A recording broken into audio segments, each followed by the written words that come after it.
Cultural traditions have a profound impact on family structures, now shaping how families are organized and how members interact with each other.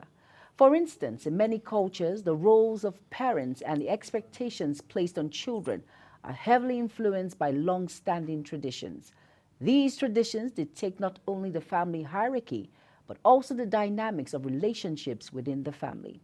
Now, in some societies, extended families are norm, where multiple generations live together, providing a support system that reinforces cultural values.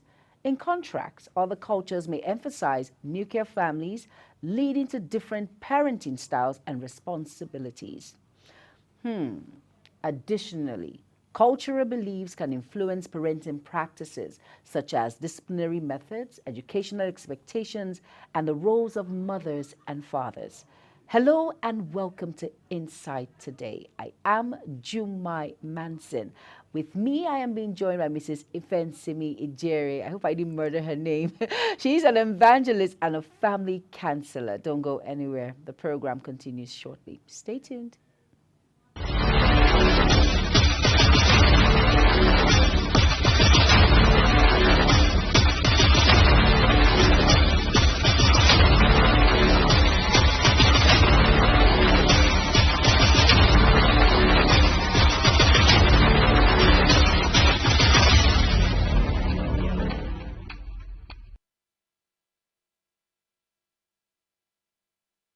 You're welcome back to Insight Today on Global Television, and I am so excited because this individual in front of me, an amazing personality who's an evangelist and a family counselor, no other person than Mrs. Ifan Sini Ijere, and she's here on the program with me on Insight Today. How you doing, ma'am? Very fine. Well, so subtle. The way you say it, I'm fine. Looking at this when it comes to cultural beliefs that, influence parenting practices. Now, how do cultural traditions shape the roles of parents within a family? Wow.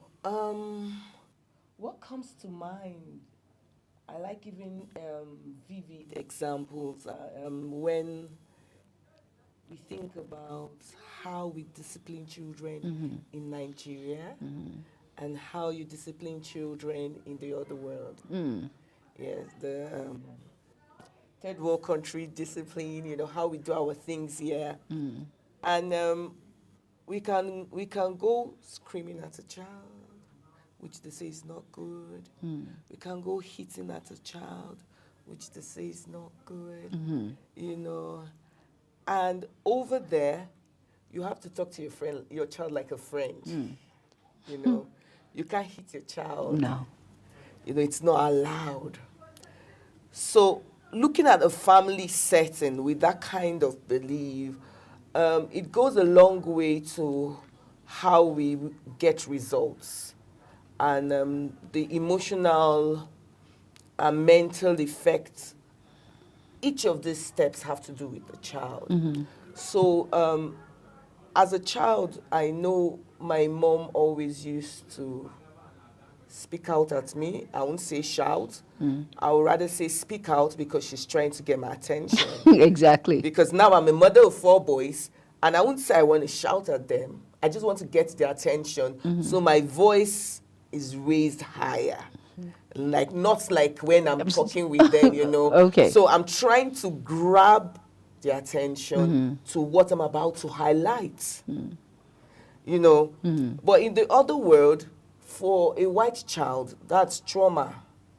You're trying to catch the child's attention, and they're like, no, you need to talk in a controlled voice. Now, I believe that is why we are able to have a bit of control over our children and their kind of activities. A few weeks ago, we were in church, we were having Sunday school, and one of my sons got a phone call, and he said to his friend over the line, and he didn't know I was eardropping. He said to his friend, please don't call my name in that matter. I know the kind of family I come from. So because he knows that whatever his friend was telling him on the other side was not going to go down with us, or things we have told him not to do or not to participate in. Exactly. So he took a stand on it. Yeah. But how many of our young children in the other world can take a stand at things that they know their parents are not part of? So it affects in a great deal these two worlds, how children view issues and handle them. So yes, somehow the child flows with the pressure that comes. But somehow, because of the way we bring up our children, yeah. In a very harsh tone. Yes, you know, they are a bit, even though most times they give in, but there's that resistance towards what they know is not meant to be. So I just feel it comes, yes, they have their good sides, we have our good sides. True. They have their bad sides, we have our bad sides. Very true. But like the parenting style, for me, I would choose the authoritative parenting style, which allows the child, which gives the child support and security, making sure that we sit down and talk about the boundaries and you know the consequences when you overstep the boundaries. But I feel in the first century world or whatever they call themselves, you know, they are more of passive parents. They are not engaging. They're flexible. Yes, so a lot of in and outs here and there. Like you say in our own culture, I can be your friend, but at the same time, know the boundaries and know that I am the parent. That's right. Okay. Now, in what ways do extended family systems differ across various cultures? Like, you know, here, our setting, everyone is involved when it comes to parenting style. They tell you, even when the child comes from your loins, you're not the only one. It takes a whole village to train up a child. But, you know, various individuals, like you said, the Western world, they feel, no, the child has a say. They want you to dialogue. There's this parenting style that let your child express his or herself. But here, your mom or your sister can actually spank your child or yell at your child. So let's talk about it, that kind of system. How does it evolve now in what we're dealing with when it comes to bringing up the child in our culture and traditions? I know I'm a beneficiary of that village when the village is bringing you up. Now, there are moments your parents will be absent. There are moments your parents will be absent, and the people that are there can do what your parents will do for you if they were not there. So I personally benefited from that style of training because the truth must be told, we can't always be there for our children. You know, they are either in school or they are in church, or they are playing, hanging out with their friends, or they're in one family engagement or the other. I know that everybody, you know, we have our blind sides. Yeah, every human being have their blind sides. So there have been moments when, as a parent right now, I would say that there have been moments when my siblings call my attention to a character of my child that I have not noticed. Yeah, so I now begin to pay attention to it. So when we don't allow that kind of interferences in the lives of our children, our blind side in their life is now amplified, because we're not paying attention to it.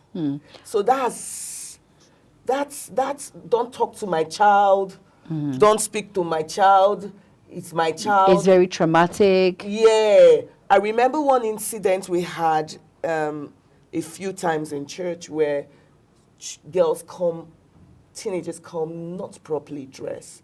And as teachers, We're like, oh, what you're wearing is not nice. And their parents come yelling at us.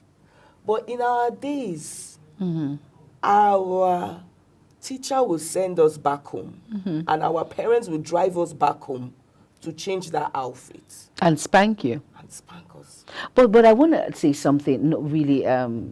Well, when you talk about this Western world, of course they have their bad side. You mentioned the bad side, and they have their good side, and we have our bad sides, and we also have our good sides. But when you allow a child, not that I'm speaking for them, I just want to create that balance. But when you allow a child to do things by his or herself, I think the child becomes more independent. Now, compared to our children now in this side of the world, in the African norms, traditions, and our culture, when they travel abroad, you see these kids, they're way ahead because they know what to do at this point. They know they have to, these traditions that we have, your mom has to act, or your dad has to baby you to a process. Like in Nigeria here, I'm using Nigeria as an instance, most kids in higher institutions do not work and train themselves at the same time. These the advantages we're talking about. Exactly, that's the good side. These children in the Western world, they actually work through school. They work and at the same time they go through. Don't you think at least that balance alone can actually inculcate some kind of norm in our children? I will say that how much do a child know? Yeah, so that's where the balance comes in. As parents, we've gone ahead of them. We've had experiences. We've had our own downtimes, when we got burnt by things, and we can help navigate them. Yes, it's a good thing that a child can go to school and pay his way through school, and it makes them independent. But that's why I talk about the authoritative way of parenting a child, where there's that balance. So there's a pull and there's a pull. So the child knows his boundaries. Okay, you can go this far and you can come back. Your parents can pull you back. There's sorts of security. In that independence, can we give our children some sorts of security so they don't make the kind of mistakes we've gone through? That's true. Yeah. So, yes, it helps them to be independent, freedom here and there. But about the mistakes and experiences of life that no human being can stop. It just comes with you being a human being. Yeah. Let me ask a question on cultural beliefs. Now, how does cultural belief play in child-rearing practices within families? When we look at the cultural beliefs in which we have our norms, we have our values. We as Africans, we know that a woman is supposed to be submissive for as much as you want to work, and at the same time you want to do other things, you need to be submissive. You want to understand that there is something called home training that you have. You must protect the integrity of your name. Now, a child living that whole environment, that whole aspect when it comes to where you're from and going out, how does a child still inculcate this in whatever he or she does outside the shores of parents, outside the shores of where he or she lives? You have to breathe a sigh, right? There a lot goes on there because there are lots of limitations that come with cultural beliefs. Let's talk about Nigeria. In the northern part of Nigeria, the girl